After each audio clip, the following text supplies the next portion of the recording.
Hey, what's up guys? Love in the world of comics can be epic, heartwarming, and inspiring. But sometimes it's a total train wreck. Toxic pairings, serial cheaters. Like Nightwing has cheated at least 3 or 4 times in his relationships. Once on his wedding day with his ex, and then had the nerve, the chutzpah, to give her his wedding invitation right afterward. Happy Valentine's Day weekend, everyone. I hope y'all took y'all's date somewhere nice. You know, gave him some chocolates, flowers, you know what I mean? And if you're on the dating market, let me tell you what not to do in the future. Because in this video, we're gonna rank the absolute worst romantic relationships in comics and find out which big name company is behind the most disasters. Of course though, this is just my list. So if you disagree or have your own picks, drop your thoughts in the comments below, and let's get started with some wild writers. Yeah, boy. So Spider-Man and his relationships with Mary Jane and Gwen Stacy is first. And this is gonna be a long entry, so bear with me, but what makes these relationships so bad aren't really what the characters do to each other, but because of the writers tampering with these characters' lives and tarnishing each couple's reputations. Because for one, his first love, who he had a great relationship with, died in a fight between the Green Goblin and him in the comics. But before that happens, in a heavily criticized comic run that was retconned because it was so bad, was while she was in a relationship with Peter, she went to France and slept with Norman Osborn and had 2 kids. Then left her kids in France to go back to Peter to tell him everything, thinking he will be okay with it and would help take care of her kids, but couldn't tell him the truth because she ended up passing away. Pete didn't know any of this until he found a note from her post-mortem explaining the situation. Till this day, it's considered one of the worst Spider-Man comics to exist because it just wasn't needed. These two had a great loving relationship until the writers did this. At the time, they completely butchered Gwen Stacy's character and their relationship as a whole. And it's the same with MJ. They won't even let Peter marry her or even get into a long-term relationship with MJ anymore because Marvel thinks he'll appear too old and alienate his teenage demographic. So they make this couple strike a deal with the actual devil to do a specific task, but in exchange, Spider-Man and MJ can't ever get married. So now Spidey's just kind of cursed with this perpetual teen-like drama and relationships while Mary Jane is actually out fighting crime herself with her boyfriend named freaking Paul. So nowadays, it's like they go out of their way to make sure these two don't get together. And Spider-Man has to figure this out the hard way. Whenever MJ sent him to a whole other dimension in order to save Peter's life, Peter goes through hell and back just to get back to the same dimension that she's on. But once he gets there, he finds out that she's been in a relationship with this man for like 4 years. And they have kids. Ew, you know what I'm saying? That's tough. That being said, him and Black Cat are doing pretty well, if you know what I mean. But hey, they be doing even better if they got some rare comics from today's sponsor, Encore. It is the new place to learn about and shop for comics. When you're shopping for a comic on Encore, real collectors will show you what they're selling, and many actually share stories or knowledge about the comics for sale. So you can learn while you shop, which is pretty cool, I think.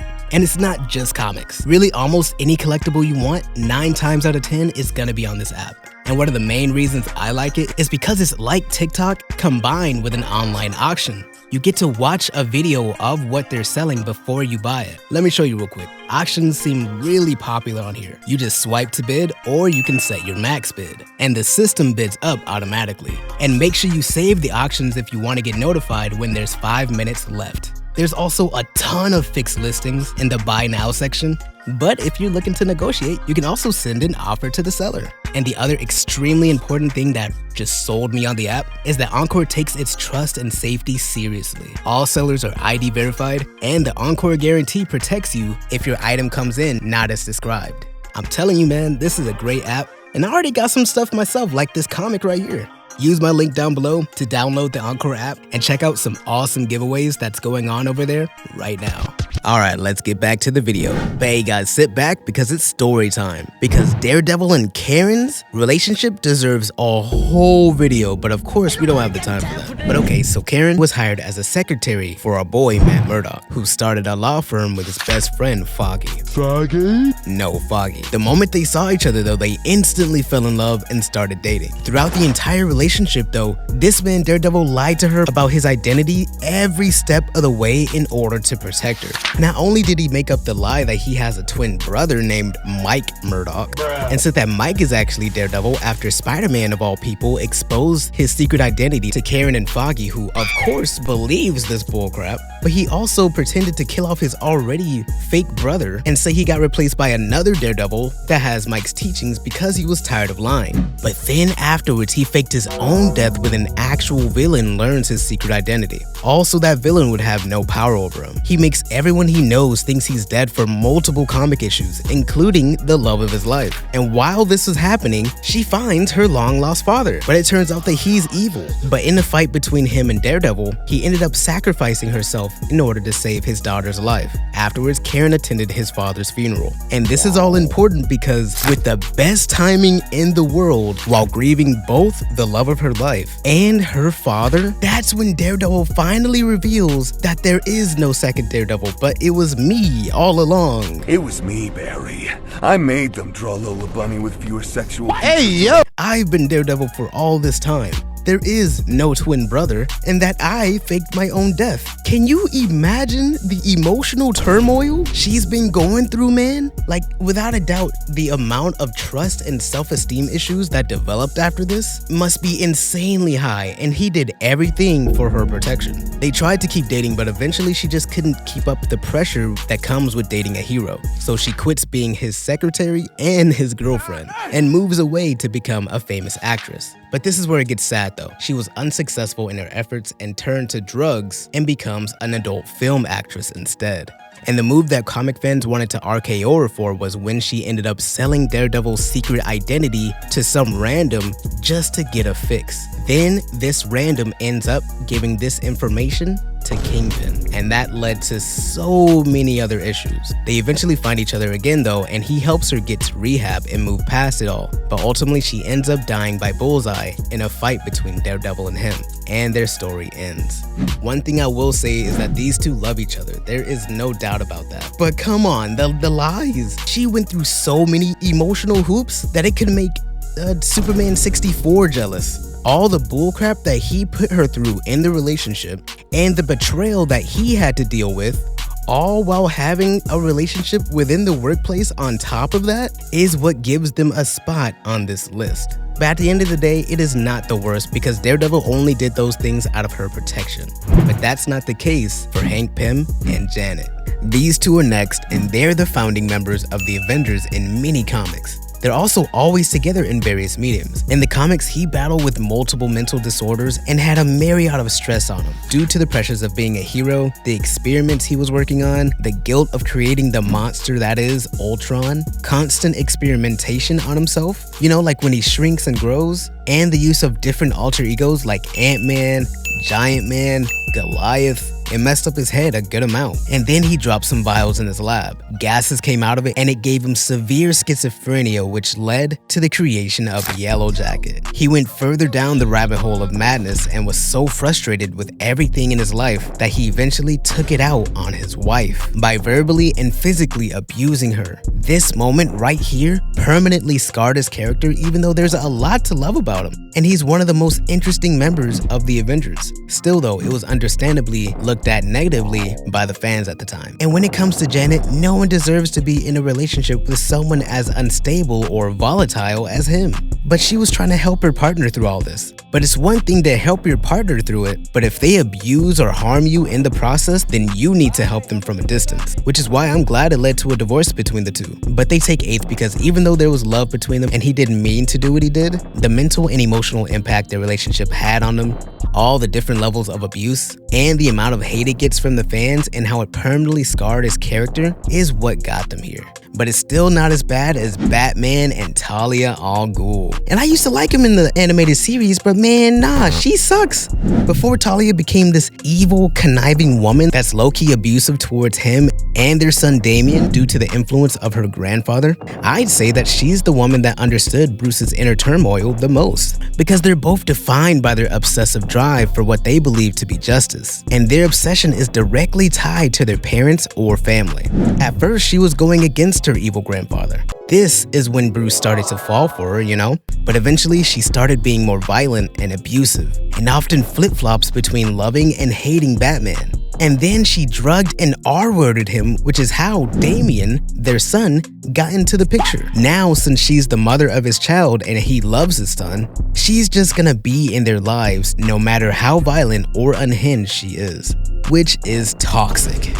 Even with this though, I've still gotta give number 6 to Joker and Harley. Y'all already know the history between these two, but for those who don't, Harley was originally a psychiatrist who fell for the Joker during their therapy sessions in Arkham. And even though Harley barely came in the 90s, these two are so infamous when it comes to their portrayal of an abusive relationship, because ever since then, they've literally been through way more than anybody else on this list. The Joker tried launching her into space just because he thought she was a distraction. Not only that, but he kicked her in the face and beat her up multiple times because of how much she loves him, then tortured her whenever she was too independent. She's shot her before, thrown her to the hyenas. I'm pretty sure he's cheated on her. Like, man, this dude has done so much that it could be its own multiple-hour video. And the worst part is, no matter what he does, he always convinces her to stay with him.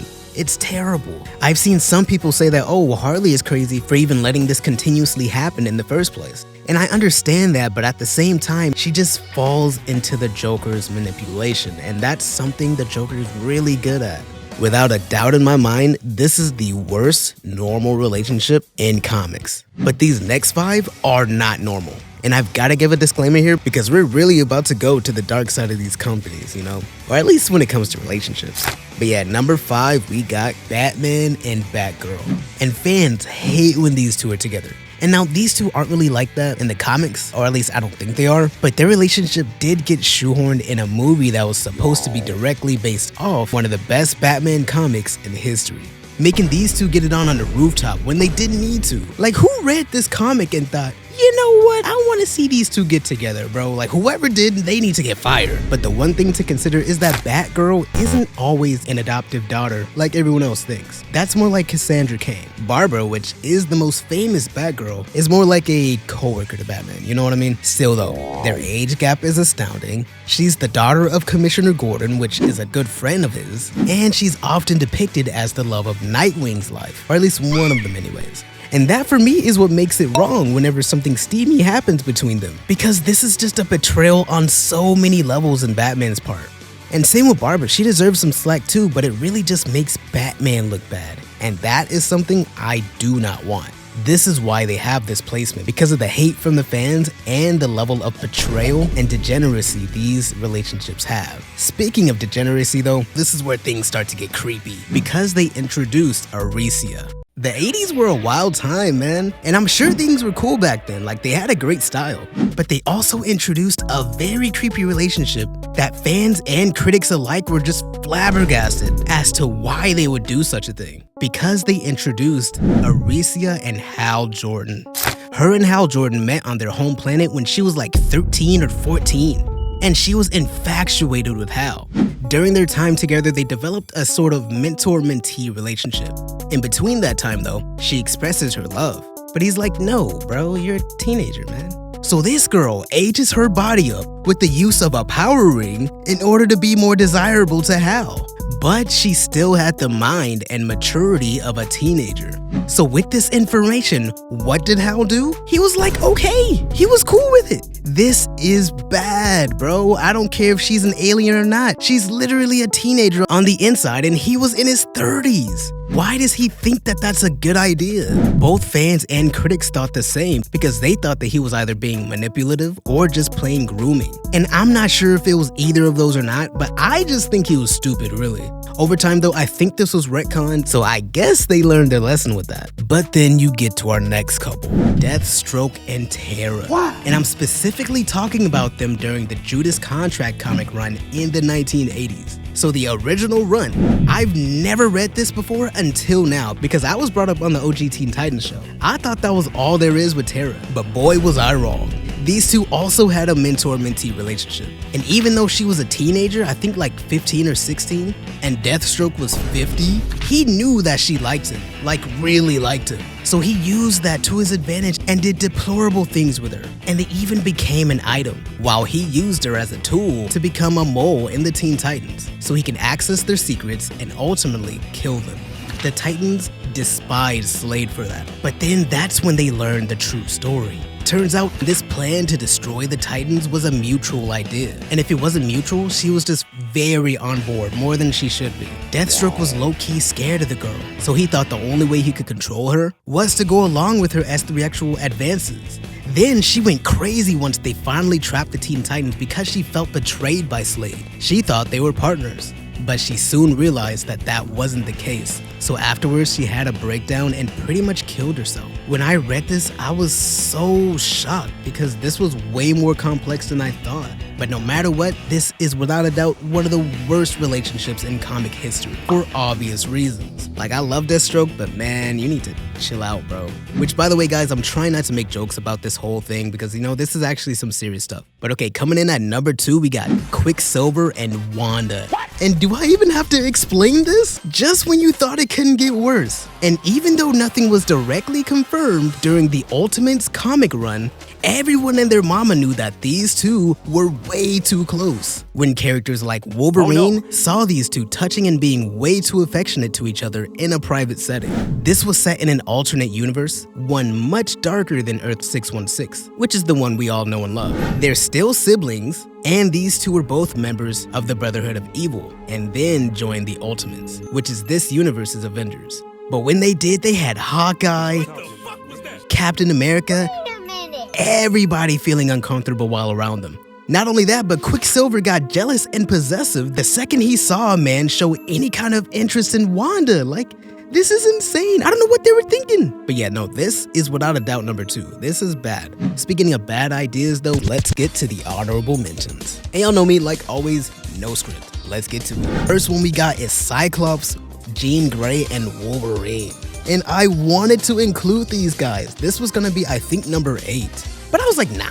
Like, I don't know if they're split up and Cyclops is with Emma now, or if they're married, or if there's a throuple going on, you know, like that polyamorous, whatever it's called. With these three, I have no idea. I literally have no idea. Now, one couple that I was going to include was Aviax and the dinosaur. And I don't think anyone knows about this, but basically, he had to do this dinosaur in order to save humanity. And I think afterwards, they got into a relationship. I honestly don't know. I stopped going more forward with this because it's just too crazy for me. I'm sorry. And another crazy one that was so close to being on the list was the Hulk and She-Hulk's children in the Old Man Logan storyline. These two got together, and that is because She-Hulk is the only person that can take the Hulk's gamma radiation thing. You know what I mean? I was so close to putting it on the list, but I just didn't. And lastly, we have Superman and Wonder Woman, and that was, whoa, you don't know. These two should not be together. But yeah, okay, that's all I got for the honorable mentions. We're finally at number 1. And out of every relationship on this list, this one got under my skin the most. Number 1 is Miss Marvel and Marcus Immortus. Now, I know what you're thinking. Who is Marcus, right? Well, let me tell you, he's garbage. And that's all you need to know, really. But I'd feel bad if I didn't give you a little backstory. He is Immortus' son, who's a time-traveling villain connected to Kang the Conqueror. He and his wife disappeared and left their son Marcus behind in limbo. So now he's stuck in a dimension outside of time, but he became unable to live there because time was extremely chaotic there, and though his dad could control it, he couldn't. So he needed a new place to live since he could die at any moment there. Then the next thing we know, Captain Marvel is pregnant. It happened overnight. She was shocked, but the Avengers were strangely proud of her. Then she gives birth within days. Everyone on the team is excited for her, but Captain Marvel was like, no, bro, y'all are tripping. I just had a baby out of nowhere. What is wrong with y'all? After the child was born, it rapidly ages into a fully grown adult within hours. And that's when the newborn reveals himself to be Marcus. He explains that he used advanced technology and mind control to make her fall in love with him. Then he took her back to Limbo without her consent and impregnated her with him, which apparently is some form of reincarnation. But yet he did all this so he could come to the surface. After he did that, he then wiped her memories of the whole thing. And that's why she woke up being pregnant with no memory. Then while still under mind control, she willingly goes to Limbo with Marcus because him being on the surface was also affecting Earth's reality. And the Avengers let her go. They were even happy for her. And then the story ends. Say what you want about Captain Marvel, but she is the victim of all of this. This thing manipulated and R-worded her and made her have the most deplorable relationship possible with her own son, technically. Then was kidnapped to Limbo because, again, this was all done without her consent.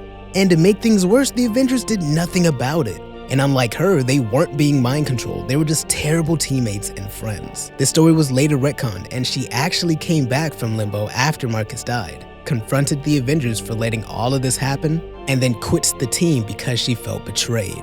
Which leads me to my last point. Other than the whole rebirth thing, relationships like this happen all the time. If you see this happening around you, or are in a relationship yourself with all of this going on, please tell somebody and get yourself out of the situation. So in the description, I'll include some sources that could hopefully minimize all that, as much as I can at least. And yeah, that's all I really gotta say, to be honest. Psych! I lied because it's time to tally up the score. Which big name company has the most worst relationships? I have no idea how to say that, and it is Marvel, with 8 total relationships on this list compared to 7. Low-key, I thought it was gonna be tied, but what put Marvel over the edge is how they treat both MJ and Gwen Stacy's relationships and their family dynamics, if you know what I mean. But at the same time, DC's also got a problem too. Like, you notice that a lot of bad relationships that they have either have something to do with abuse or kids. So to be honest, they both need to get it together. But still, in this video, Marvel's the worst. Thank y'all for watching the video, man. Shouts out to my first sponsor on the channel. And let me know which relationship was worse for y'all. Are there any of them I missed that should have been in the video? Or maybe do you have your own ranking? Let me know down below. Till then, I'll catch y'all in the next one. Peace out.